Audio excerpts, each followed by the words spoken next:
በፍጹም የሚያስቀድስ ሰው ሳይለወጥ አይቀርም።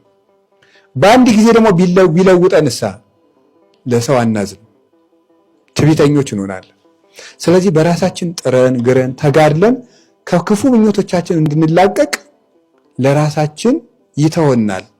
እያገዘን እየረዳን አጠገባችን ቆሞ ራሳችን እንድናሸንፍ ይፈልጋል እንጂ እግዚአብሔር በአንድ ቀን ቅዳሴ እንደ ህብስቱ ሁላችንን መለወጥ ይችላል። ግን እርግጠኛ ሆኜ የምነግራችሁ ቅዳሴ ይለውጣል። ቅዳሴ ይለውጣል።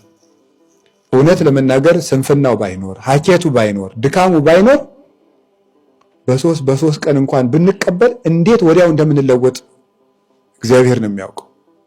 ገብቶ ቁጭ የሚል ምግብ አይደለም ነው የሚለው ቅዱስ ዮሐንስ አፈወርቅ። ገብቶ የሚቀመጥ ምግብ አይደለም፣ ገብቶ የሚሰራ ምግብ ነው።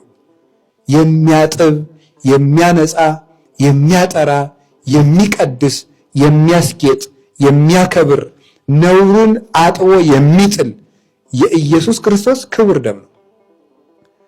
ይሄ ቅዳሴው ለዚህ ነው።